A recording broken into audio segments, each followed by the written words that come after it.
ये मंथरा कौन है? ये केकई माता की दासी है। केकई के जो पिता थे केकई नरेश जो केकई के पिता थे उनके सेनापति हुआ करते थे मंथरा के पति। सुनिएगा, ये मंथरा कौन है, ये कहाँ की है, इसका जन्म, इसकी कहानी, इसका चाल चलन क्या है, वो समझिएगा। मंथरा के पिता जो केकई के पिता थे केकई नरेश, उनके यहाँ मंथरा के पति मंत्री पद पर थे। परंतु एक बार उन्होंने कुछ गलत किया। जब उन्होंने गलत किया तो केकई के पिता ने उन्हें फांसी का दंड दिया था, क्योंकि गलत तो गलत है, कुछ गलत किया होगा उन्होंने, तो गलत किया वो मंथरा के पति, तो उसे फांसी की सजा दे दी गई। मंथरा का पति मर गया, मंथरा हो गई विधवा। तब मंथरा ने मन में कहा था, केकई नरेश, केकई जो थी वो एकलौती बेटी थी अपने बाप की। मंथरा ने उसे कहा था कि जैसे तुमने मेरे सुहाग को उजाड़ा, मैंने भी तेरी बेटी के सुहाग को न उजाड़ दिया तो मेरा नाम मंथरा नहीं। इसलिए जब मंथरा छोटी थी उसके पति को दंड मिला तो पति तो मर गया और पत्नी अकेली बची, तो राजा ने दयावश उसे अपने घर के काम में रख लिया।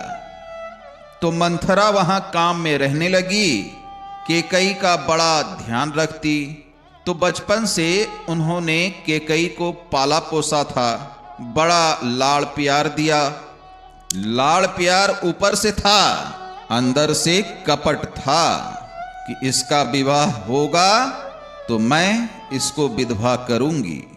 कितना गहरा षड्यंत्र रहा। इसलिए आपके साथ में रहने वाले लोग, आपके संग उठने बैठने वाले लोग आपके लिए क्या सोचते हैं, कैसे पता लगेगा? इसलिए सावधान। उस द्वापर में मामा शकुनी थे, पर इस त्रेता में मंथरा थी। जब मंथरा ने सुना कि राम जी राजा बनने लगे तो लड्डू उसे भी मिला। तो पूछी, क्या बात का लड्डू है? तो बोले, राम राजा बनने वाले हैं, तू जरा नाच ले। उसने कहा, काहे को नाचूं? और वो मंथरा केकई माँ के पास गई। और जब मंथरा गई केकई माँ के पास, उस समय केकई माँ आराम कर रही थी। माँ केकई थोड़ी आलसी थी, सोती बहुत थी दिन भर। तो उस समय आराम कर रही थी तो मंथरा पहुंची और मंथरा ने कहा, तुम तो पांव पसार के सो। देखिए भड़काने वाले लोग कैसे भड़काते हैं। आज मैं आपको स्पष्ट समझा दूं, मंथरा कहीं गई नहीं, आज भी मंथरा जिंदा है। फर्क इतना है, पहले केवल एक अयोध्या में मंथरा थी, आजकल हर गली मोहल्ले में 2-4 मंथरा आपको मिल जाएगी, जिनका काम ही है झगड़ा कराना, वहां का यहां, यहां का वहां। तो ये मंथरा कहीं गई नहीं, उसका वंश आज भी जीवित है। ये गांव मोहल्ले शहरों में, सोसाइटी कॉलोनियों में, इनमें जो कुछ महिलाएं होती है ना, उनका काम ही है। जैसे अभी देखो शाम हो रही है, वो कथा में ध्यान नहीं देगी, वो ये देखेगी कि कौन कहाँ गई, कहाँ बैठी है, कौन मिल जाए तो हम इसकी बात उससे जाके कह दे। उसके पेट में बात पचती नहीं है, किसी को कुछ न कुछ कहकर उलझाना। तो ये सब मंथरा की वंशज है। मंथरा ने केकई से कहा, सो बहुत जल्दी तैयार रहना। तैयार किसके लिए? दासी बनने के लिए। जैसे हम तुम्हारी दासी हैं ना, ऐसे ही बहुत जल्दी तुम कौशल्या की दासी बनोगी, कमरे में झाड़ू पोछा करोगी। कैकेयी ने डांटा, क्या हो गया? बोली, राम राजा बनने वाले हैं। तो कैकेयी नाचने लगी, अच्छा मेरा राम राजा बनने वाले हैं। अब कैकेयी ने कहा, ये हार ले, तुमने मुझे इतनी बड़ी खबर सुनाई, बहुत अच्छा संदेशा दिया, ये ले हार, गुस्सा काहे को करती है? मंथरा बोली, अपना हार तुम संभालो। तब कैकेयी मां ने कहा, माता कैकेयी ने मंथरा को डांटा, क्या हो गया है तुझे? काने खोरे कुबरे, तेरी कुबड़ निकली है, तेरा हम क्या विश्वास करें? कैकेयी मां ने समझ लिया कि ये महिला अच्छी नहीं है, डांटा। लेकिन गलती ये हो गई माता कैकेयी से कि डांटते हुए माता कैकेयी ने मुस्कुरा दिया। और जहां आप किसी को डांटें और हंस दें तो उसे उस डांट का कोई असर नहीं होता। इसलिए जब डांटो तो डांटो, बाद में मुस्कुराना, क्योंकि उस डांट का बाद में कोई प्रभाव नहीं पड़ेगा। उसी तरह मंथरा को कोई प्रभाव नहीं पड़ा और मंथरा ने जो कैकेयी मां के कान भरने शुरू किए, कही कि मैं तो तुम्हारा भला चाहती हूं। सुनो, राम को राजा बनाने वाले हैं दशरथ जी, और सुनो कब राजा बनाने वाले हैं? जब तुम्हारा बेटा भरत ननिहाल चला गया, सूने में बना रहे हैं ताकि भरत को कुछ देना ना पड़े। राम राजा बन जाएंगे, राम राजा बनेंगे तो कौशल्या बनेगी राजमाता, और तुम बनोगी राजमाता के कमरे में झाड़ू पोछा लगाने वाली।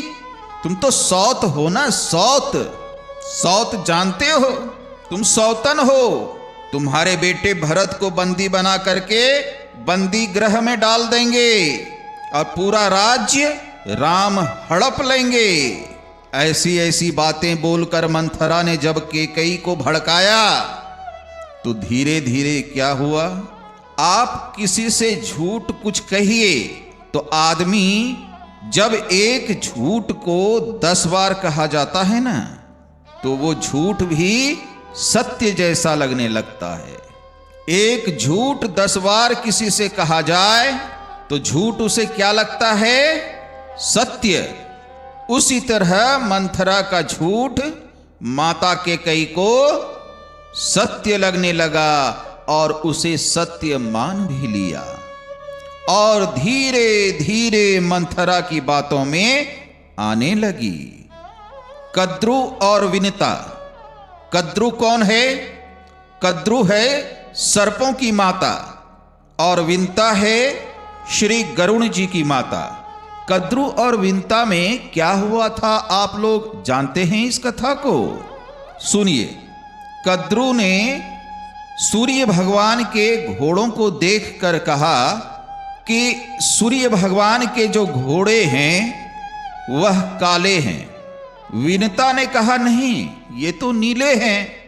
कुछ लोग सफेद भी कहते हैं, ये तो नीले हैं। कद्रु ने कहा, नहीं नहीं काले हैं। शर्त लगी दोनों में। ये कद्रु और विनिता दोनों एक ही पति के 2 पत्नियां थी, सौत। दोनों में शर्त लगी। कद्रु ने कहा, कद्रु मीन्स सर्पों की माता, नागों की माता हैं कद्रु, और गरुण जी की माता हैं विनिता। तो कद्रु ने कहा कि सूर्य भगवान के घोड़े काले हैं, विनिता ने कहा नीले हैं। बताइए क्या सही है? घोड़े काले हैं कि नीले हैं? वाइट कह लो या नीले कह लो, क्योंकि कुछ लोग वाइट कहते हैं, कुछ नीले, पर है नीले, नीला। तो क्या सही है? काले हैं घोड़े कि नीले सही हैं?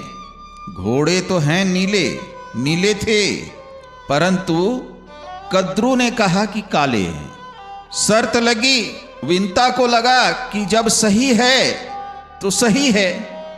दोनों में शर्त लगी और ये प्रस्ताव रखा गया कि सुनो, यदि तुम शर्त हार गई तो तुम हमारी दासी बनकर रहोगी। ठीक है, शर्त लग गई दोनों में। कद्रू ने अपने बेटों से कहा, जाओ सूर्य भगवान के घोड़ों में लिपट जाओ। तो सारे बेटे उनके काले काले सांप गए और घोड़ों में लिपट गए, पूरे घोड़ों में लिपट गए। तो घोड़े हो गए काले, और जब सूर्य भगवान आए तो उनके घोड़े काले। कद्रू ने कहा, देखो काले हैं, तुम शर्त हार गई, चलो आज से तुम अपना अच्छी वाली ये साड़ी उतार दो और ये दासी वाली साड़ी पहनो। आज से तुम हमारी दासी हो। खूब अत्याचार किया फिर कद्रू ने उस पर, खूब मारना पीटना, खूब अत्याचार किया। तुम दासी हो मेरी। बहुत तंग किया, बहुत परेशान किया। तो मंथरा ने कहा कि कई तुम्हें भी कौशल्या ऐसे ही मारेगी पीटेगी। देखिए कहां की बात कहां समझा रही है ये मंथरा। एक दिन गरुण जी आए विनिता मां से मिलने। मां को गरुण जी ने देखा। गरुण जी ने देखा कि मां की हालत ऐसी है, हड्डी हो गई मां। मां ये कैसी हालत हो गई है? मां ने कहा, बेटा तेरी ये मां ने शर्त रखी थी और मैं हार गई। गरुण जी को सारा बात बताई। तो गरुण जी ने कहा कि घोड़े तो नीले हैं, आपने सही कहा था। अब मैं सांपों को देखता हूं। फिर से शर्त लगा। शर्त लगी, कल देखेंगे। और कल जब फिर कद्रू के सांप जाकर लिपटने लगे तो गरुण जी ने सांपों को, तभी से गरुड़ जी ने सांपों को खाना शुरू कर दिया। तुमने हमारे मां के साथ छल किया, अब तुम जहां दिखोगे वहीं खा जाएंगे। इसलिए गरुड़ खाते हैं सांप को। तुमने हमारी मां के साथ छल किया, सैकड़ों साल दासी बना के रखा। इसलिए आप लोग अपनी मां के पास जाते रहा करो। पता नहीं कौन आपकी मां के साथ क्या व्यवहार करे। गरुड़ जी बहुत दिनों में जाते थे अपनी मां से भेंट करने। इतने दिनों के बाद गए, तब तक तो उनकी मां पर बहुत अत्याचार हो चुका और उन्होंने सांपों पर जो हमला किया। और फिर विनिता ने कद्रू से कहा, मैं शर्त जीत गई, अब तू मेरी दासी, लेकिन मैं तुझे अपनी दासी वासी नहीं बनाऊंगी। तू पत्नी की तरह रह रही है, मेरी सौत है, सौत की तरह रह। विनिता ने अत्याचार नहीं किया क्योंकि विनिता सज्जन थी। और सांपों को तो जो मारा गरुड़ जी ने, सारे सांप भागे।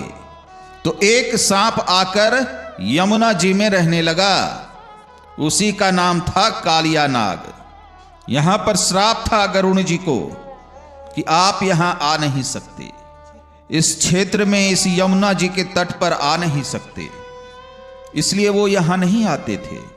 गरुड़ जी के डर से यहां आकर छिप गए थे कालिया नाग। फिर छिपे ही रहे वो। फिर भगवान ने कालिया नाग को मारा, वो आप कथा जानते हैं। इसलिए गरुड़ जी से सारे सांप डरते हैं। तो ये सारी सौतों की कथा, खूब कथा सुनाई मंथरा ने केकई को भड़काने के लिए। और जब ऐसी ऐसी कथाएं सुनाई तब केकई मां मंथरा की बातों में आ गई। और आकर के क्या बोली? केकई मां ने कहा, तू कहेगी मैं कुएं में गिर जाऊंगी, तू कहेगी मैं अपने पुत्र पति को त्याग दूंगी। आज से तू मेरी गुरु, मैं तेरी चेली।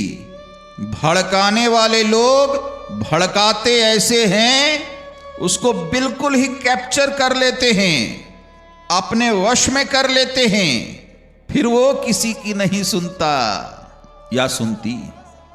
भड़काने वाले जब किसी को भड़काते हैं, गजब तरीके से भड़काते हैं। मंथरा ने ऐसे भड़काया कैकेयी ने सरेंडर कर दिया और कहा कि बताओ अब मैं क्या करूं। तब मंथरा ने कहा कि तुझे 2 वरदान देने का दशरथ जी ने कहा है। तू आज कोप भवन में चली जा, कपड़े उतार देना, श्रृंगार उतार देना, सामान्य कपड़े पहनना, और दशरथ जी आए और जब तक राम की सौगंध ना खाएं तब तक ना मांगना। देखिए कितनी चतुर है ये मंथरा, पूरा षड्यंत्र जानती है। आप लोग भी ऐसे भड़काने वाले लोगों से जरा सावधान रहिएगा, क्योंकि आपके घर में भी ऐसे ही आग लगाते हैं लोग। मंथरा ने पूरा प्लान करके रखा था और कैकेयी मां से बोली कि जब तक राम का सौगंध ना खाए तब तक मांगना मत। इसलिए कहा गया है, कुसंग पाकर कौन नहीं बिगड़ा। इसलिए आप सबों को एक बात समझनी चाहिए, इस धरती पर, इस संसार में त्याग क्या है? बताइए, किसका त्याग करना चाहिए?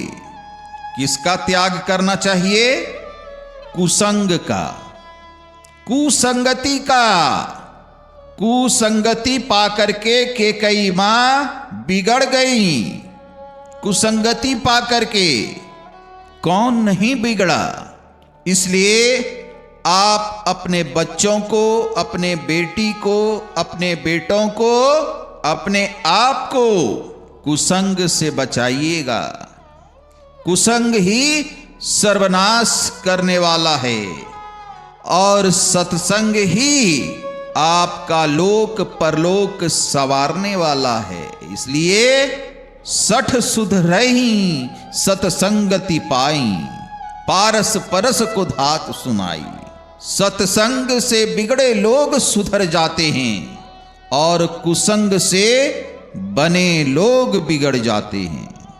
इसलिए आपसे और आपके बच्चों से कहते हैं कि आप कथाओं का संग कीजिए।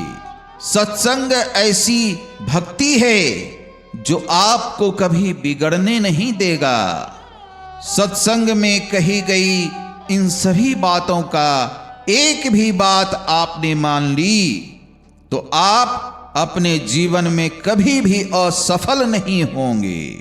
दोस्तों, अगर आपको ये वीडियो अच्छी लगे तो हमारे चैनल को जरूर सब्सक्राइब कीजिएगा। आज का वीडियो बस इतना ही। जाते जाते सबों को राधे राधे।